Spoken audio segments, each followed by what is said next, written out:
और न्यूज पर अब सोशल अड्डा पर थोड़ा सा रुकते हैं और आज के मुद्दे पर लोगों की जरा राय जानते हैं। सोशल अड्डा में आज का मुद्दा युवाओं से जुड़ा हुआ है। सोचिए, कॉलेज में पढ़ने वाले युवाओं को रोमांस करने के लिए ब्रेक मिले तो कैसा हो। यकीन करना मुश्किल है ना, लेकिन ऐसी अनोखी योजना दुनिया की सबसे बड़ी आबादी वाले चीन में शुरू की गई है। जी हां, दरअसल चीन की सरकार गिरती जन्म दर से काफी परेशान है और इसे बढ़ाने के लिए कई तरह की योजनाएं चला रही है। चीन की सरकार के राजनीतिक सलाहकारों ने जन्म दर बढ़ाने के लिए कई सिफारिशें भी की है, जिन पर अमल किया जा रहा है। इनमें एक योजना नए शादीशुदा जोड़े को 1 महीने की पेड लीव देने की भी है। लेकिन चीन में बर्थ रेट बढ़ाने के लिए अब एक नई योजना कॉलेज में पढ़ने वाले छात्रों के लिए लाई गई है। एक रिपोर्ट के अनुसार चीन के कुछ कॉलेजों में प्यार की तलाश पूरी करने के नाम पर छात्रों को 1 हफ्ते की स्पेशल छुट्टी दी गई है। चीन में फैन मी एजुकेशन ग्रुप ने 9 कॉलेजों में से एक म्यांमार फ्लाइंग वोकेशनल कॉलेज ने पहली बार 21 मार्च को स्प्रिंग ब्रेक की घोषणा की है, जिसमें कॉलेज स्टूडेंट्स के रोमांस पर विशेष ध्यान दिया गया है। और इसी तरह बाकी के कॉलेजों ने भी 1 अप्रैल से 7 अप्रैल के बीच रोमांस के लिए छुट्टी का ऐलान किया है। कॉलेज प्रशासन ने कहा है कि इस तरह के ब्रेक के दौरान स्टूडेंट्स पहाड़ों पर जा सकते हैं, जिससे कि उनके अंदर प्रेम की भावना विकसित होगी। ब्रेक के बाद स्टूडेंट्स जब कॉलेज में लौटेंगे तो उनके पढ़ने लिखने की क्षमता में भी सकारात्मक असर होगा। रिपोर्ट के मुताबिक कॉलेज स्टूडेंट्स को यह स्पेशल ब्रेक चीन की सरकार के निर्देश पर दिया गया है। बताया जा रहा है कि कॉलेज प्रशासन के ये प्रयास चीन में जन्म दर को बढ़ावा देने के लिए है, यानी कि बर्थ रेट को बढ़ावा देने के लिए है। तो चीन में युवाओं को दिए जा रहे इस रोमांस ब्रेक को लेकर भारतीय युवा क्या सोचते हैं, सोशल अड्डा में हमने कुछ लोगों से बात कर उनकी राय जानी।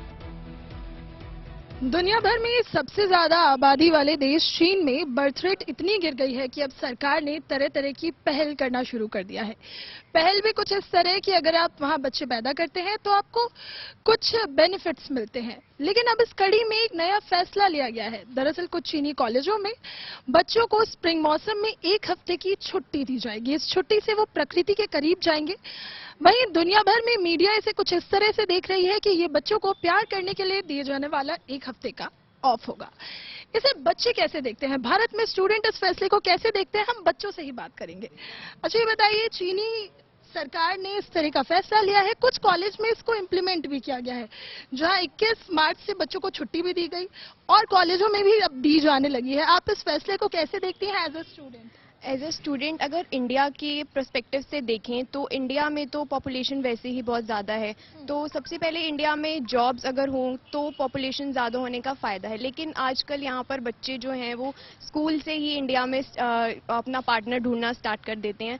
तो अगर चीन की बात की जाए तो उनकी पॉपुलेशन कम है, तो उनके लिए अच्छा फैसला है कंपेयर टू इंडिया। पहली बात तो ऐसे तो पार्टनर मिलता नहीं है। दूसरी बात ये कि अगर उन्होंने ये फैसला लिया है तो ऑब्वियसली पॉपुलेशन बढ़ाने के लिए लिया है, क्योंकि इंडिया में तो ऑलरेडी इस साल तक पॉपुलेशन हमारी बहुत ज़्यादा क्रॉस कर जाएगी।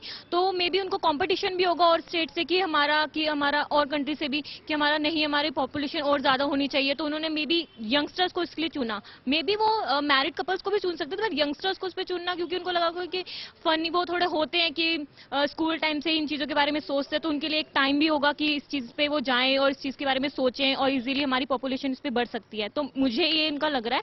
बाकी और कुछ भी हो सकता है, वहाँ पे कोई बड़ी बात तो है नहीं ये। और हाँ, इंडिया में अगर होता तो यहाँ के लिए बड़ी बात होती। मेरे ख्याल से कि अगर हम इंडिया के पर्सपेक्टिव से देखते हैं तो चाइना में तो ये सब चीज़ें कॉमन है, तो वहाँ पर अगर ये फैसला लिया गया है तो आई थिंक इसमें कुछ इतना बड़ा नहीं है। लेकिन हाँ, अगर इंडिया में होता तो इसका आई थिंक बहुत बड़ा इशू या कुछ बना देते। और इंडिया में सबसे पहली बात जॉब्स की बहुत ज़्यादा कमी है।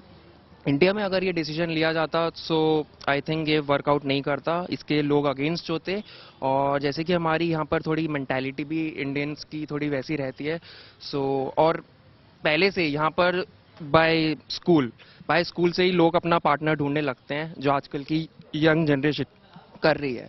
सो आई थिंक ये फैसला मेरे हिसाब से इंडिया के पर्सपेक्टिव से ठीक नहीं होता, वहाँ के लिए कॉमन है। चीन का हमेशा से कंट्रोवर्शियल चीजों में मतलब बयान देना या कुछ भी करना बहुत कॉमन है। तो उन्हें मेरे हिसाब से ये जनता पे ही छोड़ देना चाहिए कि उन्हें बर्थ रेट कैसे बढ़ानी है। उसके लिए उन्हें छुट्टी की जरूरत ऐसी कोई खास है नहीं। मतलब ये तो पार्टनर ढूंढना और प्यार करना, ये तो मतलब उसके लिए एक दिल से कनेक्शन होना चाहिए ना। कोई उसके लिए हमें 1 हफ्ते की छुट्टी दे दी जाए, ये तो एक अल्टीमेटम टाइप हुआ ना। तो उसमें एकदम से कोई कैसे पार्टनर ढूंढ सकता है? मेरे हिसाब से ये इंडिया में तो वर्क नहीं करेगा, वहाँ उन्होंने पता नहीं क्या सोच के